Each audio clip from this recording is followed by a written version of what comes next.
Listening to you.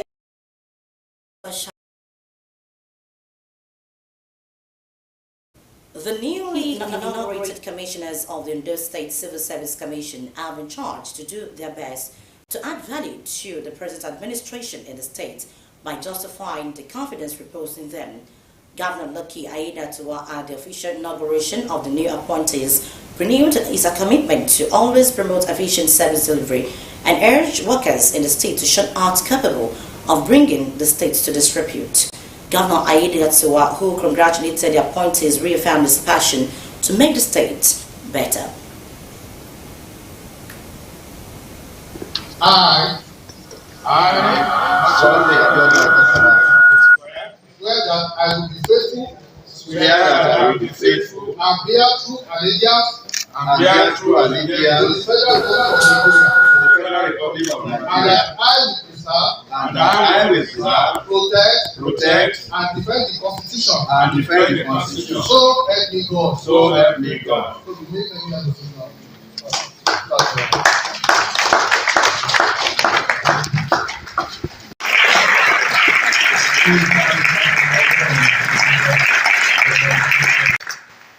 A careful study of the composition of this commission over the years has shown that it consists of carefully selected individuals who are high thoroughbred and intellectually ordained.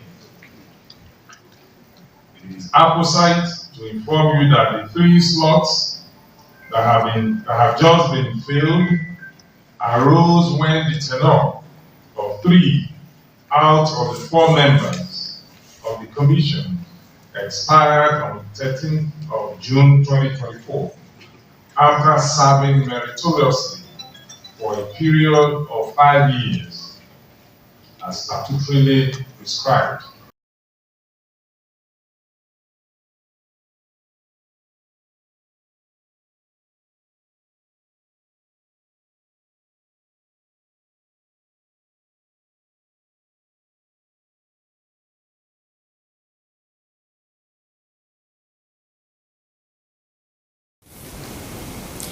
That's the Governor of Ondo State, Honorable Lucky Aiyedatiwa, charging the new commissioners of the Ondo State Civil Service Commission on efficient service delivery. In a significant move aimed at improving electricity supply in Ondo State, Governor Lucky Aiyedatiwa has inaugurated a committee to oversee the transition period of regulatory oversight transfer from the Nigerian Electricity Regulatory Commission to the Ondo State government. The committee's principal mandate is to develop modalities for the improvement of electricity supply within the state, ensure smooth transfer of authority from federal institutions to the state, and enhance local governance and control over electricity for the benefit of the people of Ondo State. Members of the committee include Tunji Ariomo, who is to serve as chairman, while the special advisor to the Governor on Energy, Johnson Alabi, is to serve as the vice chairman. Other members of the committee are Mrs. Iyabo Adefemi, a former regional head of BEDC, and Olumayowa Ajumobi, the director of planning of the Ondo State Power.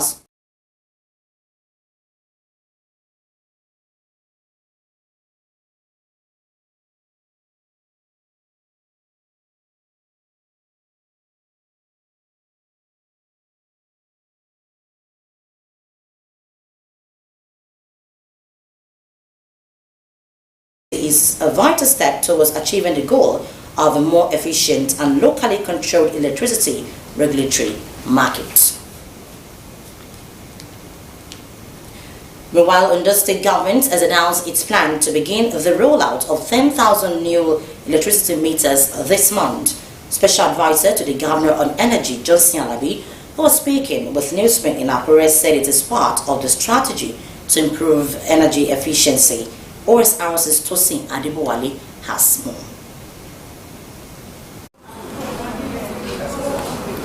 The introduction of new electricity meters, which will enhance electricity distribution and consumption monitoring across the state, has generated mixed reactions among consumers. While many are optimistic about the potential improvement in the electricity supply and billing transparency, Others have raised concern about the cost implication. The special advisor to the governor on energy, Mr. Johnson Alabi, said the initiative underscores the state's commitment to improving the quality of life for its citizens through reliable and efficient energy solutions. Our intention is to prepare the way forward for the state as it has to do with electricity sector. We are here to serve the people. Like I told some media this morning, that we are more or less intermediaries. So that at the end of the day, there will be balances. We have to meet at certain midpoint so that there won't be problem to the masses and there won't be problem to business activities of the electricity distributors. Residents lauded the efforts of the state government in ensuring accurate billing for consumers. They also appealed to the government to review the cost of the meters. The arrangement they are doing now, that they want to make meter available for everyone, is okay. But the only thing I'm saying there is that the price is fairly at the high side, the way I see it. Because when they say 110 for one single face and 200,000 for 3 faces. So if the government can do something about it to help us bring it down. The capacity of us differs.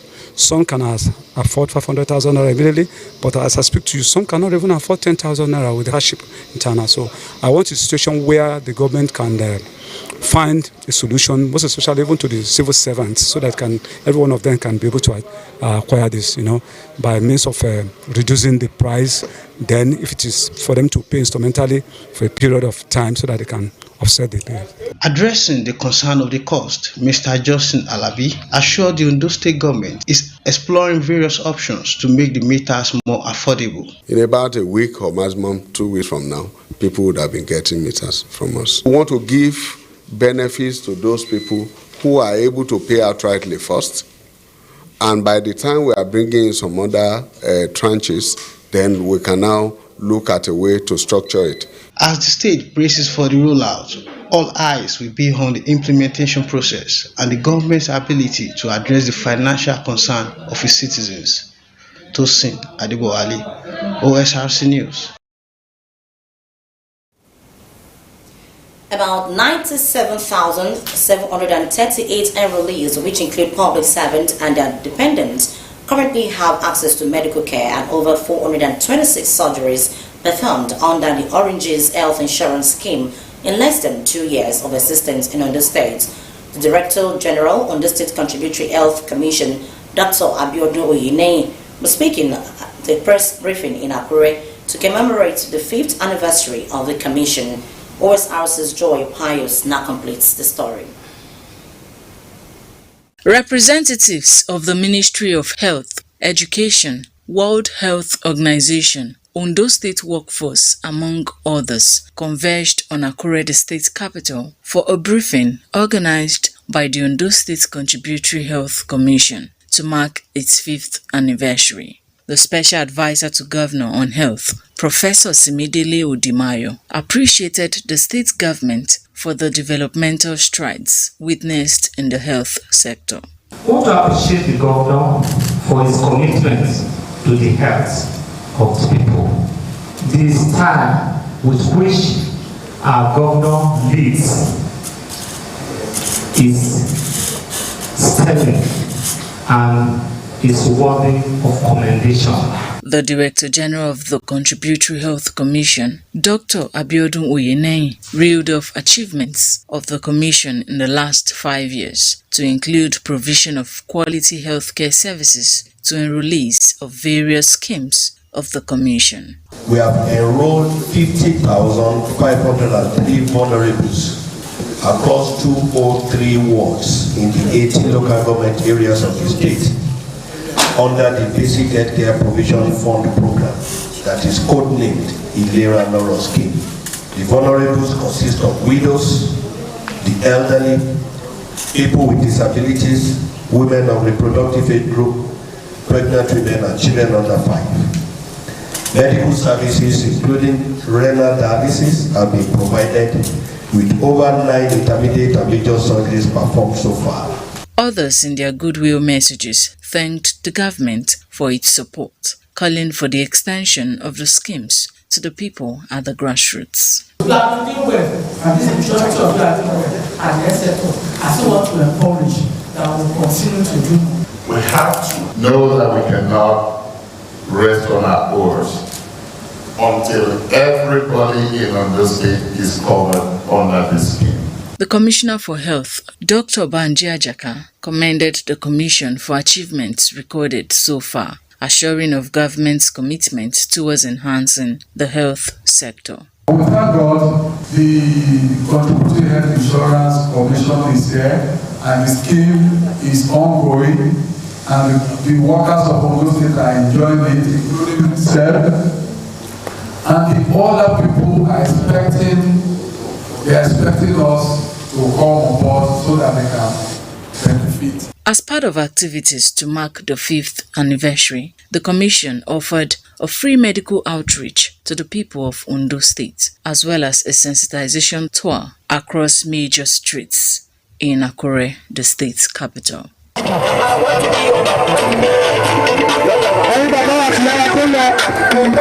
Joy Pius, OSRC News. Ondo State's Governor Lucky Aiyedatiwa says no effort will be spared to make the state an investment haven by making it conducive for businesses to thrive. Governor Aiyedatiwa, who played host to a delegation of Nigeria Backbone Infrastructure Limited and its office in Akure, hailed President Bola Tinubu's special interest in the state by referring it to investors. The governor described Ondo State as a big market which is open to more investors due to its abundant natural and mineral resources. Government House correspondent Wahab Bankole now completes the story.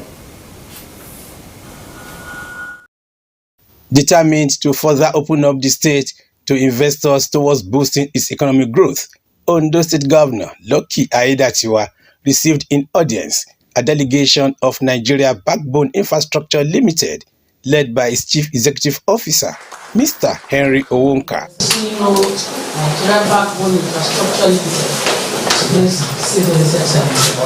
Mr. Owonka, who applauded the governor for his administration's drive to make the state an investment haven, expressed the readiness of his organization to contribute to its economic growth.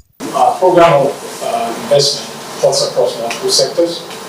This goes from agriculture, energy, transportation, civil development, healthcare, and so on. We prepared and presented an investment program to Mr. President in Qatar during his state visit. Our program and our group will be bringing investment on a yearly basis of $6 billion over 22 years into Nigeria to address all this infrastructure gap. Based on the sectors and the areas that we've identified, as the gentleman has mentioned, Ondo State plays a critical role, and the port that we're interested in building is the United Gypsum Port. We're also very interested, with the governor's permission to develop and build a construction refinery here in Ondo State. Governor Lucky Aiyedatiwa, while thanking the visitors for choosing to invest in the state, said his administration will not relent efforts at promoting the economic prosperity of the state and the people. You mentioned the areas that you're looking at. You talked about you are vast, you have potential in developing the agri sector, the energy sector, health, but more particularly you zero in on the deep sea port, which is very dear to us here in Ondo State. That is one investment that we cannot wait for us to start to come upstream, even though there are processes. And well, we've started with the first phase, which is the port declaration, getting the license, which we have already. We're just trying to tidy up one or two things regarding that. Today, you know the price of PMS and AGO, because we're importing them and it's been affected by the foreign exchange movement. Everybody's brought so much hardship to our people. And if we have local refineries that will refine all of these products, cheaper than the price we're importing. It will be better for us. So we cannot wait for you to come about really. Our arms are open, wide open to have you in as soon as you can. The governor, who called on the investors to focus on agriculture by taking advantage of its abundant resources as the largest producers of cocoa in the country, appreciated President Bola Tinubu for selecting the state as one of the few beneficiaries of the investment initiative. He expressed his government's commitment to improving the security architecture of the state to further promote investment at all levels. Wahab Bankole, Osrc News.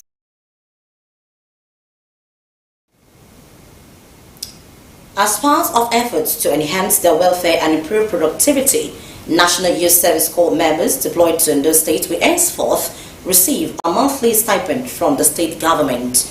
Governor Lucky Aiyedatiwa at the swearing-in ceremony of the 2024 batch Bitstream 1 of Corps members at the NYC Permanent Orientation Camp in Kariakoko also promised to rehabilitate the facilities at the camp, including provision of solar-powered lights. The governor urged the Corps members to be dedicated and ready for the tasks ahead, as they will be exposed to daunting but fulfilling challenges of national development. Government House correspondent Wahab Bankole again completes the story. Get ready for inspection, Your Excellency. The first assignment performed by Governor Lucky Aiyedatiwa on arrival at the National Youth Service Corps Permanent Orientation Camp in Ikariakoko was to inspect the Guard of Honor.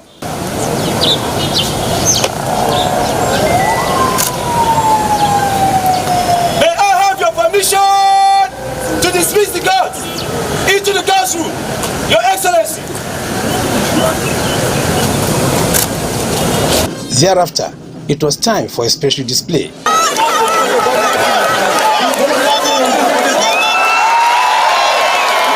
In his address of welcome, the state coordinator of NYSC, Mr. Samuel Pepu, thanked Governor Aiyedatiwa for his presence at the event, noting that it is the first time a governor will visit the orientation camp in the last 13 years. The orientation program is a highly regimented program which has been specifically designed to imbue in you those lofty ideals of tolerance, perseverance, teamwork, and patience. The Commissioner for Youth and Sports Development, Mr. Saka Yusuf Ogunleye, said the governor's presence is a testament to his love and commitment to youth development. He charged the Corps members to contribute their quota to the development of the state. To many distinguished prospective Corps members, I want you to see your mobilization and consequent deployment as a divine arrangement, and I am confident that this reality will prompt you to settle down in the state and serve the nation consciously. Governor Lucky Aiyedatiwa, who congratulated the Corps members, urged them to be fully focused on the assignment of serving the nation meritoriously with passion and dedication while contributing to the development of the state. Governor Aiyedatiwa reiterated the determination of his administration to adequately cater for their welfare and security throughout their service here in the state. The governor promised that his administration will not shy away from efforts that will bring lasting positive memories to Corps members in the state.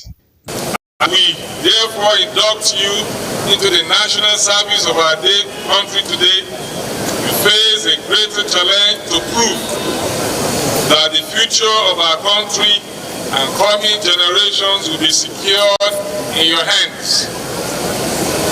This is why you must eschew all negative tendencies and rededicate yourselves with renewed vigor and determination to the task of bringing about positive changes in your various assignments. That the power conferred on me as the governor of Ondo State, I also approve the grant for all of you your various places of assignment. Going forward, we will get stipend a various place of assignment. Governor Aiyedatiwa later inspected the facilities at the camp with a promise of upgrade, including the provision of solar-powered lights to illuminate the environment. I've gone around and I've seen the hostels, the toilets, the entire environment. The area is clean. I can say that. Disinfectants, the bathroom, the toilet, but because they are old, some kind of renovation needs to be made. And that's exactly what we're going to do. A total of 1,423 corps members are expected to be part of the mandatory one-year service for the batch after taking the oath of allegiance. From Ikare Akoko, Wahab Bankole, Osrc News.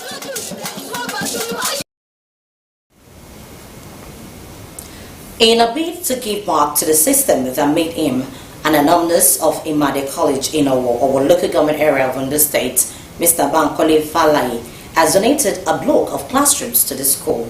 The donor attributed the motive behind his actions to the desire of his late mother, Mrs. Juliana Falaye, to contribute positively to the development of their community. Omoriola Onguji has details. This structure, which includes 4 classrooms and office spaces, was named after the late mother of the donor, Mrs. Juliana Aduke Falaye. And commissioned on this first day of July 2024 by us, in the presence of His Imperial Majesty, the Olowo Ajibade Ogunwoye.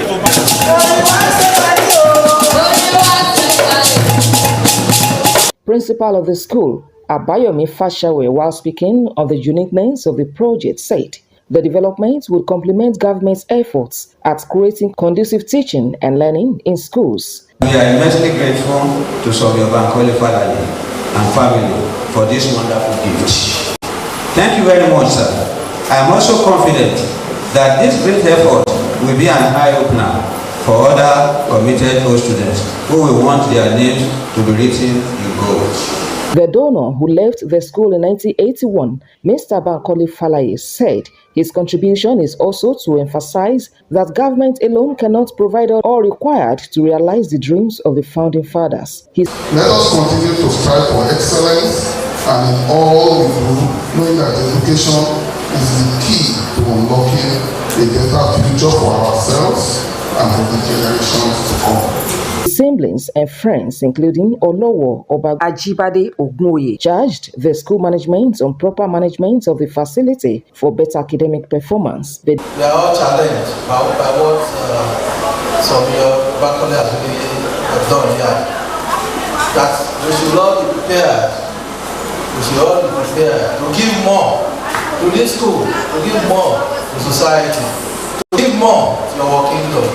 This project and others like it are driven by passion, genuine interest in our work, and the urge to contribute one's quota to the development of the school and the town.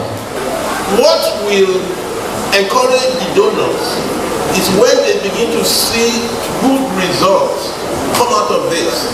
And for Bankole venturing to build this classroom for his alma mater, is one of a kind. Donor Bankole Falaye's contribution attracted honors and recognition from stakeholders as they presented souvenirs to the Owo-born philanthropist.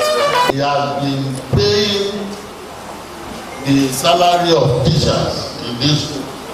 He has been awarding scholarship to students in this school. This is just the peak of what he has done. Omoriola Ngbeji, Osrc News. After the Independent National Electoral Commission lifted the embargo on political campaigns ahead of the November 16 governorship election in Ondo State, you might expect to see a flurry of activities by political parties across the state. Some of the electorate, however, say there seems to be a lull in campaign activities. In this report, we delve deeper into why this is happening and its possible effect. Saeed Aribisala takes us. The Independent National Electoral Commission (INEC) lifted the embargo on political campaigns in accordance with Section 94, subsection 1 of the Electoral Act 2022, which allows campaigns in public by all political parties to commence 150 days before polling day and ends 24 hours prior to that day. Ahead of the November 16, 2024 governorship election in Ondo State, some of the electorate say there appears to be a noticeable quietness on the campaign front. It's not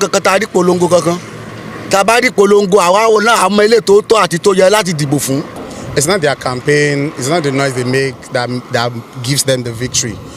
They think they already have their strategy, and looking at everybody, sorry to use that word, all of them, I think they're not just serious with it, they just feel it's the usual thing. It's politics as usual.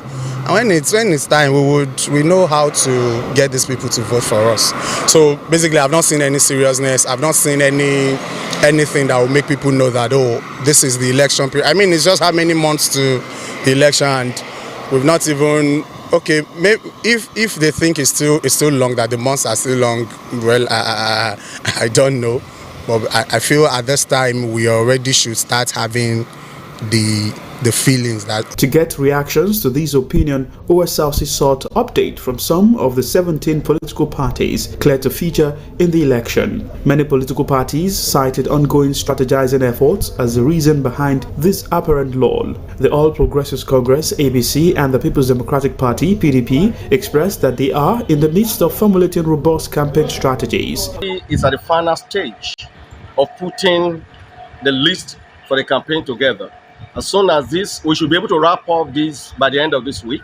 As soon as that is done, or we start at the world level.